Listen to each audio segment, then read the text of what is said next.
How are you doing? Yeah, good. Just walking around in Waterloo. Oh, nice. I actually got a chance to listen to Hellfire today.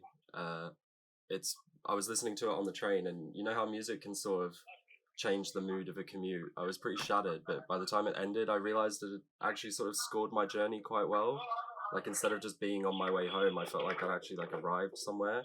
It's a it's a really accomplished album, so well done for that. I want to say right off the bat. Ah, that's epic to hear. Thank you. That's really nice. How are you feeling about the release of Hellfire? Yeah, good. It's like crunch time of, organising everything. It's only like 10 days to go. Mm. And we just got all this stuff to do and like no time to do it in amongst touring and everything. So it's pretty hectic. But it's okay. It's only 10 days till it's out, and then usually once it's out, you don't have to really do as much, or not as many obligations.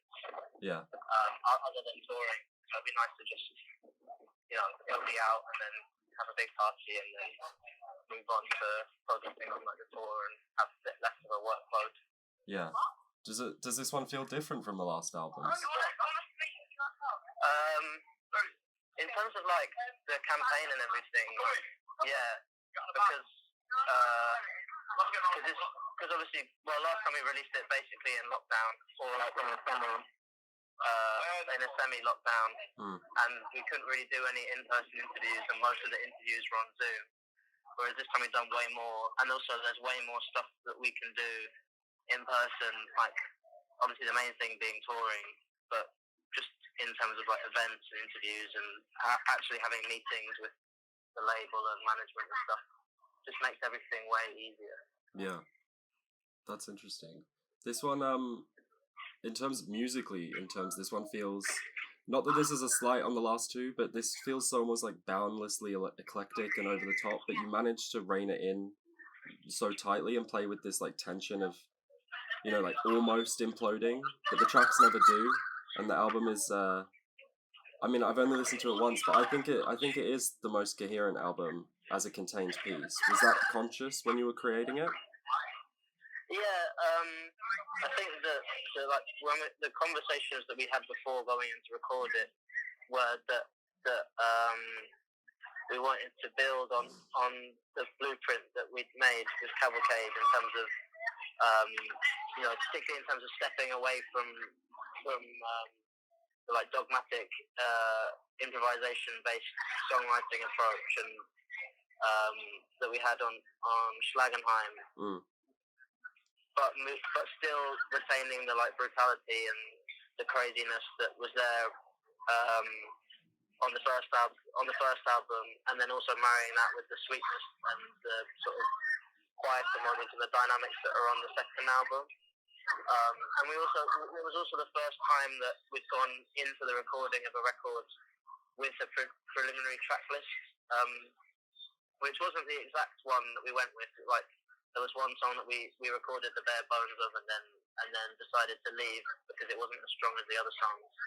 But it's essentially the same shape, which meant that we were able to think way more about the transitions between the tracks, and to add in little things at the beginning and ends of each track to make sure that it flowed, to make sure that it was more cohesive. Yeah. So, how did that work in the recording sessions? Was there less experimentation and improvisation on this one? There was definitely less improvisation.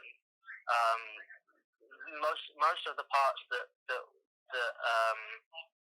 we played, or we got session musicians in to play, were written down and arranged. Particularly string stuff. There was a lot of horn stuff where like there were ad-libs and things like that, where we'd get each musician to do a pass over a track, but then we'd only include, one little bit here and there from it.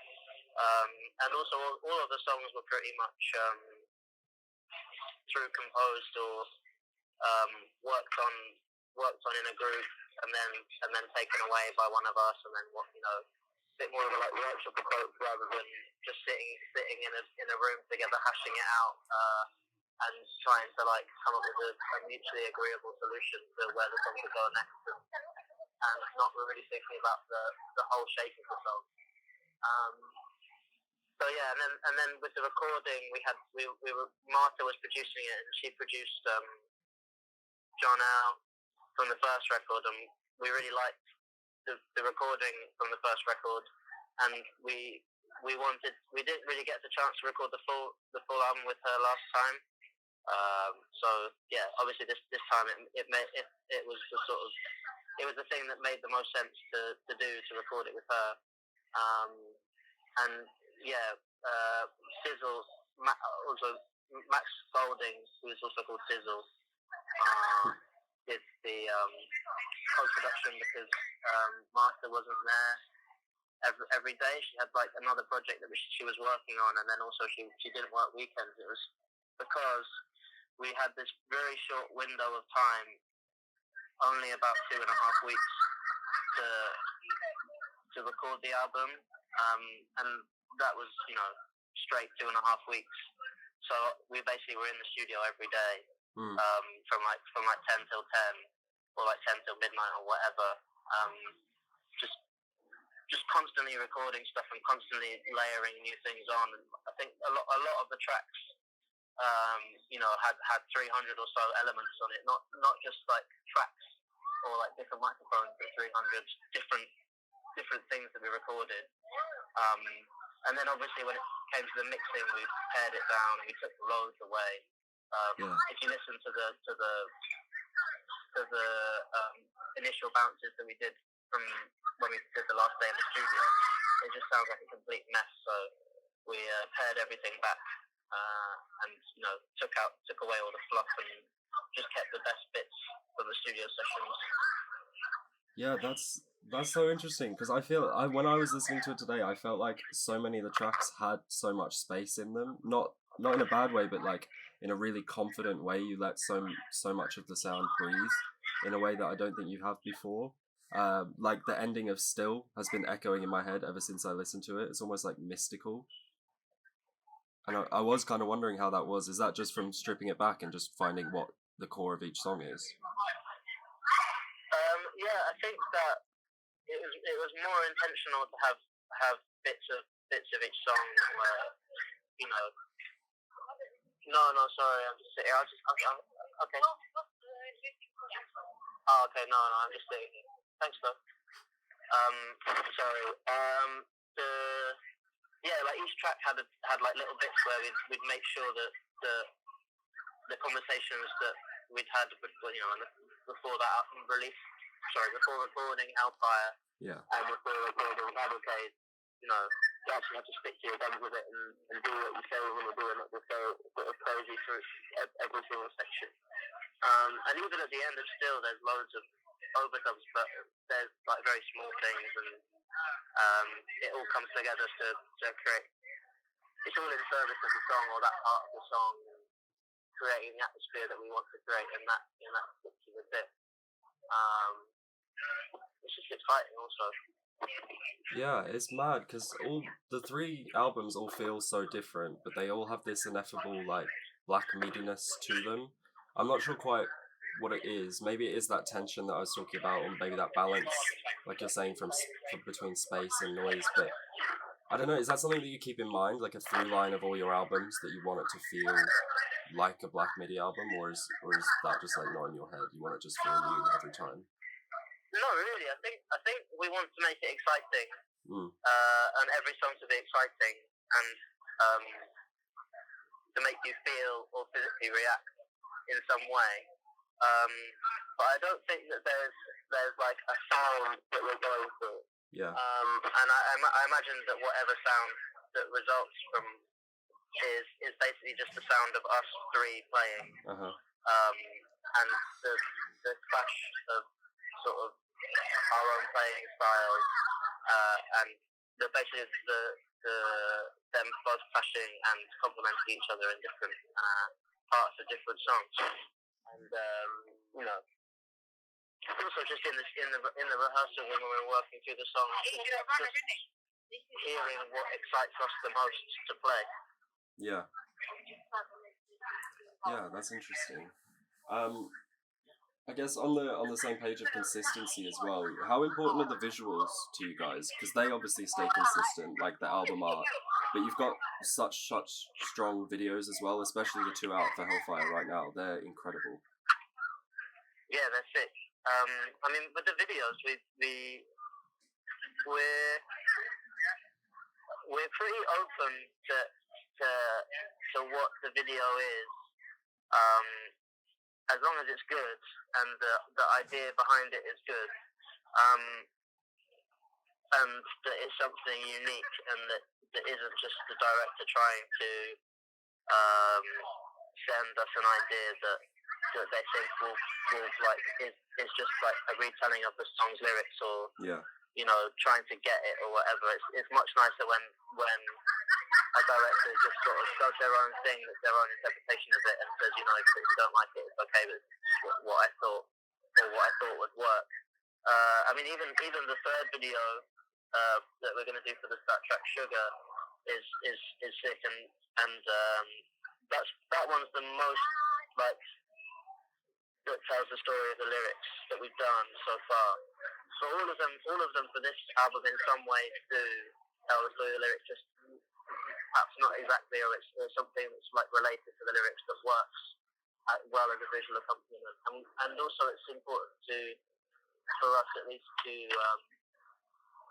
work with directors that have like a really strong idea of like what they want to do stylistically or whatever, because obviously we're not directors. We've never made a music video, or at least a good one. So it's up to we've been given so much trust in like from record labels or from like management or from producers or whatever to just sort of run with our own ideas, that it feels like when we're working with other artists, whether it's like David for the album artwork, or Gustav, Maxim, or the Anthrax people for the press shots, or whoever, that we trust their ideas and that they'll execute them well. Because obviously, like when you get a third cut of something back, most of the time it doesn't look super good. Yeah. But you just have to trust that with polish it'll be good, and it's like basically every time we've done something it's been good. Yeah. We also have a bit of doubt, like when you see the first cut of something, and you're like, oh no, it's gonna be like the first one that we're not happy with. But every time, like it comes through in the end. Yeah, no, that's very true. In my experience, editing is a tough process. Just seeing that first cut, like you think you've just fucked it basically, but it always works out. Yeah. I want to ask you specifically some questions about your process. The songs you've written are often quite literary, like Diamond Stuff references Wader's novel, and Eat Man Eat feels very Southern Gothic, like Faulkner. Even how those two songs link narratively with the Red River Mining Company reference, it feels quite literary in a sense. Does literature and the Gothic like play into your process? Not really. Like sometimes I'll go down like particular rabbit holes.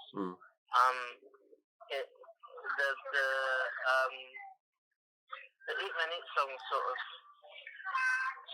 is like stems from this like problem I've been having with acid reflux for like the last like 2 years, where it's got like really bad, like really like bad, and sort of disruptive to my life, and just tried to like tell a funny story that foregrounds it in some way. And I always like when songs call back to each other. And Geordie does it a bit on this album as well. And it's just a fun thing to do that sort of gives context to the other songs that you've done, places everything in the same world. Makes it more exciting, like I was saying earlier. The Diamond Stuff song barely has any lyrics, and hopefully this one gives more context to those lyrics, and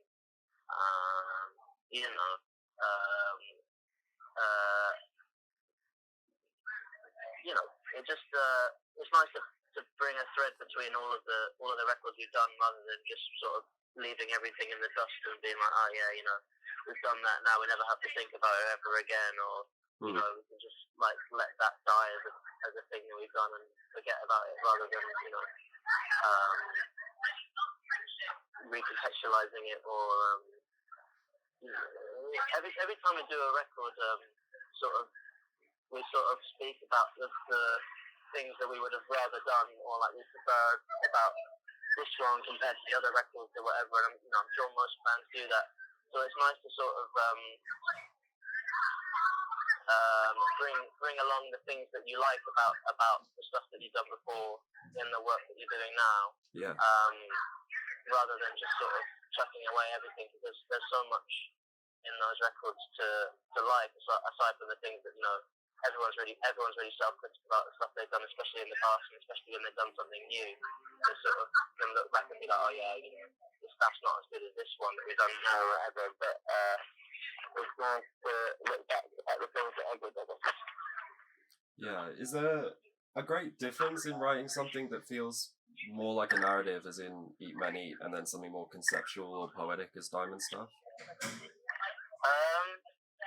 Not really. The Eat Man Eat one was sort of I just did it on the train in like half an hour from Dundee to Glasgow, and I just got the computer up and just doing it line by line, essentially, with a rough idea in my head of how I wanted it to be.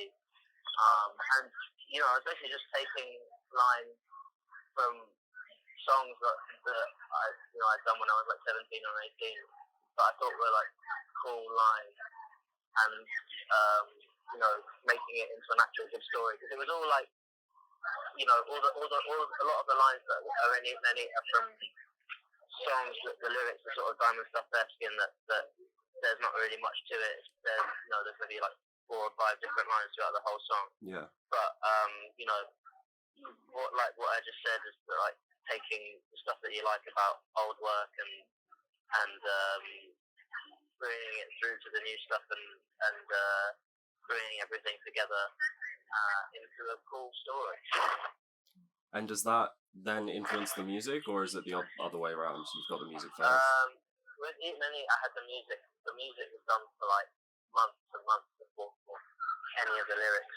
Right. And I actually was really I had loads of different lyrics that I tried out, and we spent ages sort of sitting in my laptop trying to sort of look into this book of words that I had, and it was all crap, or at least nothing felt like good or cool or like it worked.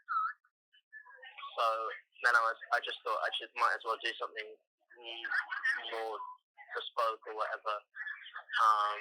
And then the Diamond Stuff was a similar thing where I just worked out the melody and then put words to the melody. And then Still, which is the other track that I mostly wrote on Hellfire, was like the words, melody, and the chords all came pretty much concurrently. Right. There were a few bits that I changed and whatever afterwards, but pretty much all the words just came, like words, melody, and lyric, and chords, whatever. Everything came at the same time, section by section. And is that common to how you guys work? Music first, then lyrics? No, not really. I think that there's a lot more of the time now there's stuff where the lyrics come first, especially for Geordie's songs. Like there's 2, I think, on the new record particularly, where the lyrics came first. The Dangerous Liaison song, he wrote the lyrics separately before writing the song, and then we did the song, and then he put those lyrics over the song, and it worked really well. I think the 27 Questions song, I'm pretty sure the lyrics were done before. And then either the Defence or the Race, I think there's a combination of that going on there. I can't remember exactly. I wanted to ask about your live stuff as well. Does thinking about live performances feed into the process of creating the recorded music, or no? I think it's good to do live performances of the songs before recording them. Even when I'm doing stuff just in the vocals,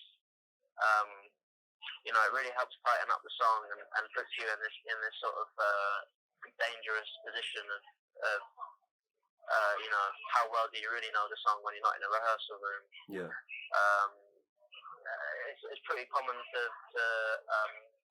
be really tight in a rehearsal room and then get into the studio and have this weird, like, not nervousness, but this weird sort of strange feeling that makes you sort of forget how to play the song or feel like you're not playing it quite right because you're scrutinizing literally everything you're doing.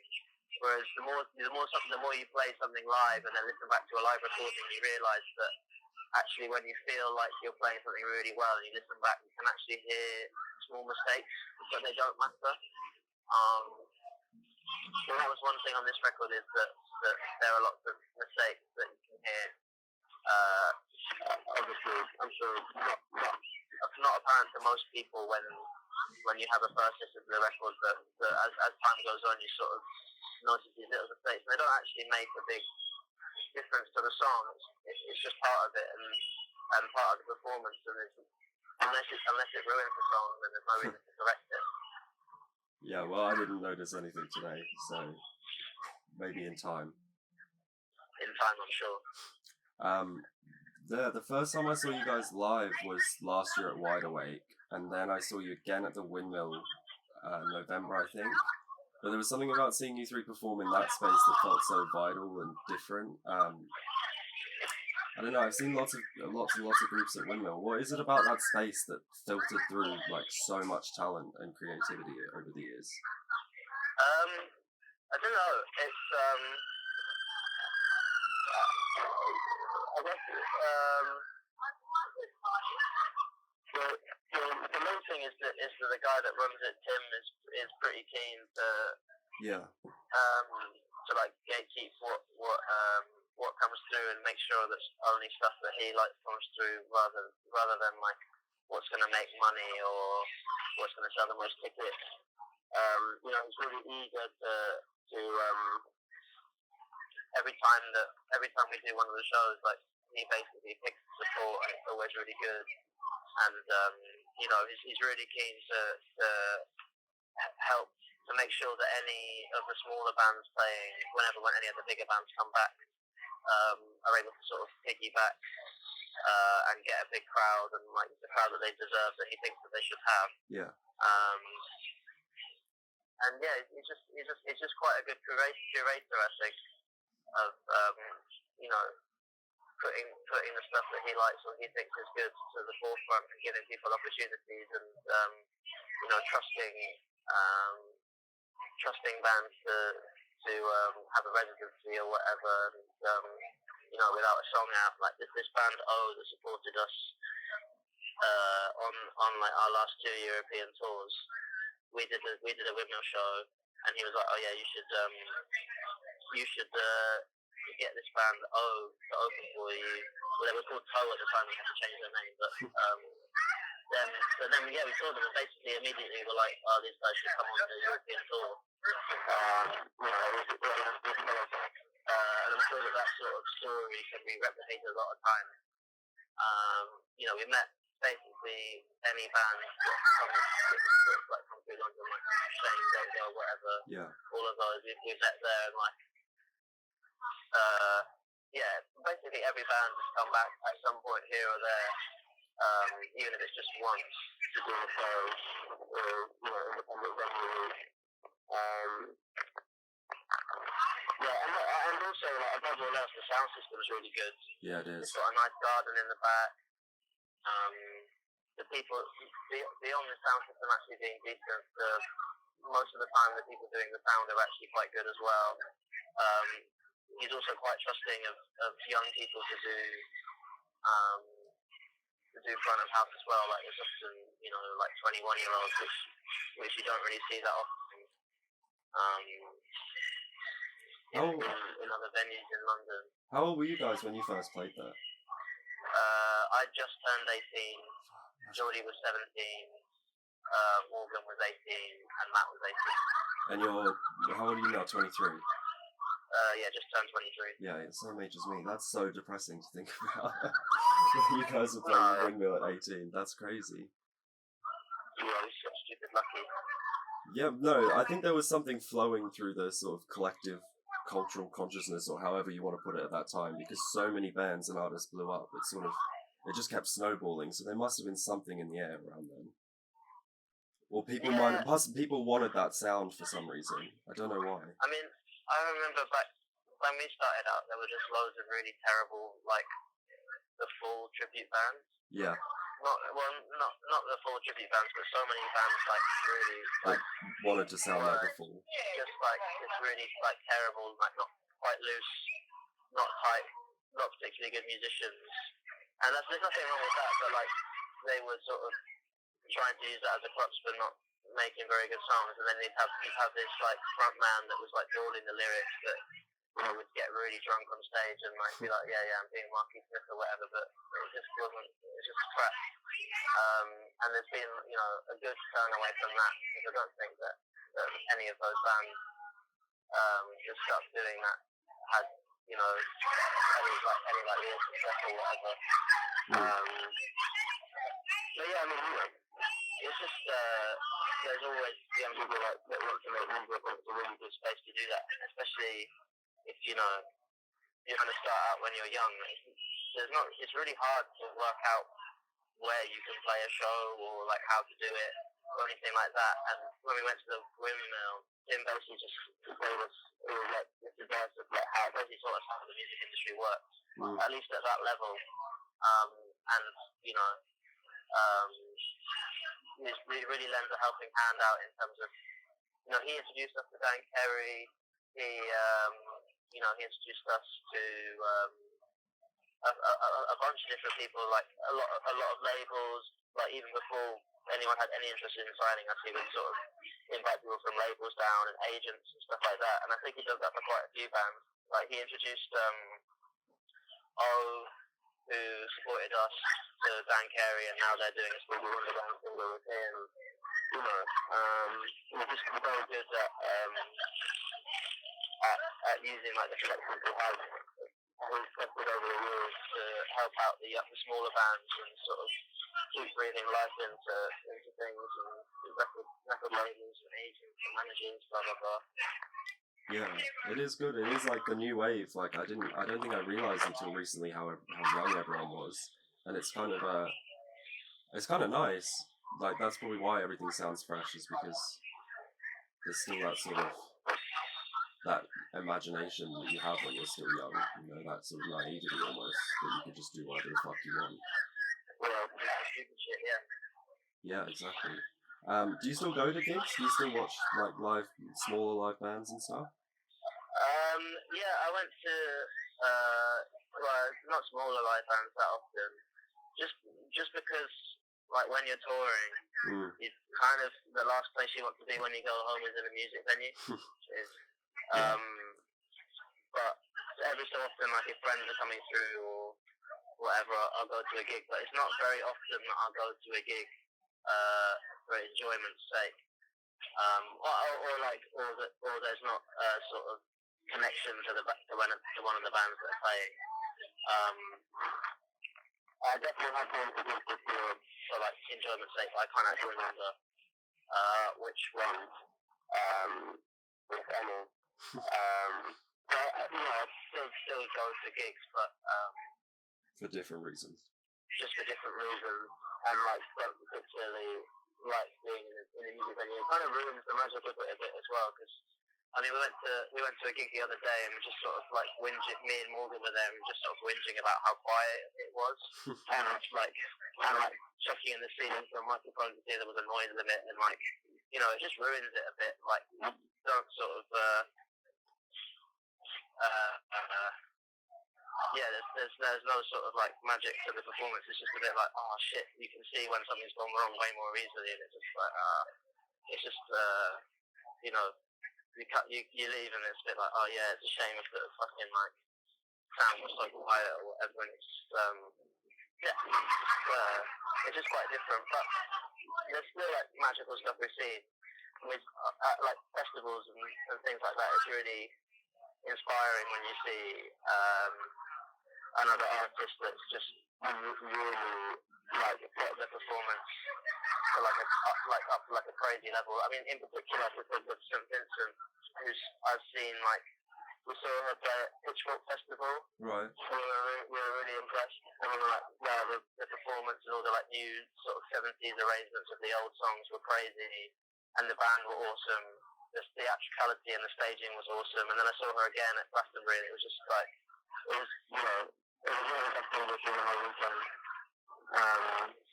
So yeah, there's still the magic of it, but I don't think that going to a gig is the most fun thing in the world when you're doing 5 gigs a week or working or whatever. Yeah. I mean, I don't want to repeat what's probably been said 1,000 times, which is, I don't even know if it's valid about how you guys always get clustered in with Squid and Black Country, and even though you're sonically very different, you obviously all inspired each other. But I was wondering if you still get inspired by your newer relationships with other groups of musicians, like touring with Injury Reserve and Chloe Chris and so on. Does that feed back in like it used to with Black Country or Shame or Squid or something? Yeah, definitely. The main connection we had from London, 2017, 18, 19, was Black Country. We're by far closest friends with them, and we're really with two of them, and we're going on tour with them now in September, and we're actual genuine friends rather than just sort of how's it going, acquaintances, but sometimes I feel relationships can get amped up for ease of grouping people together. Definitely. But yeah, I mean some of Olo in particular, the band was great. Injury Reserve was pretty awesome. I think they're sick. The light show was incredible. Everyone you see, whether it's good or bad,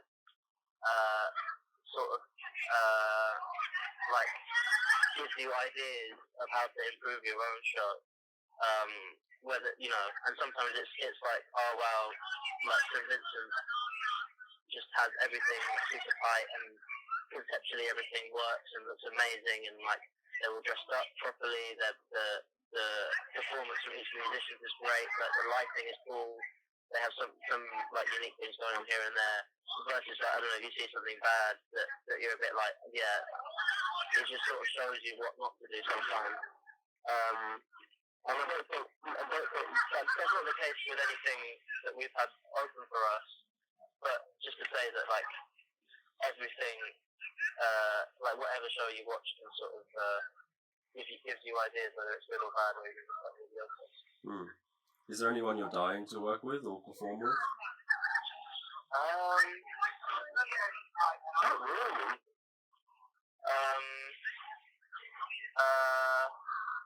We got offered to support St. Vincent a year and a half ago, but we turned it down because we wanted to do our own headline shows. Right. But considering how epic the shows that we've seen are, it'd be cool to do. I've been listening to loads of Paul McCartney solo stuff because of the Glastonbury show he did, because it was so good. And then to be honest, just loads of Beatle stuff, purely because of the Glastonbury thing. Sort of still in the wake of that. But I've listened to Ram so much in the last 2 weeks. Sort of on loop almost. Is McCartney the best Beatle for you? Yeah, him or George are my favourites. Yeah. I think George is maybe my favourite. Good. But McCartney, I think just about second. But he's got he does have a few bad songs. But he also has the best songs, or a huge quantity of awesome songs. So it's hard to say. Yeah, I feel like George is the best, but Paul has wings, so. Yeah, exactly. It's a tough one. When we found the wrong stuff at Glastonbury, it was a bit oh man, broke. stop, like, it's not the one. I haven't really watched any films or TV shows recently, just it's been out and touring, and this is a loads of music, but it's mostly just Paul McCartney stuff, so it's not, it's a bit like, I can't be like, oh yeah, check out Ram, that's a great record, man. But, Okay, I'm not gonna keep you any longer. Thank you for your time. Do you wanna plug Hellfire, or shall I? Yeah, it's an awesome record. It's great. Full album. Hopefully, it's well enjoyed by lots of people. All right. Thank you, Cam. Thanks very much for your time. That's all right. Bye.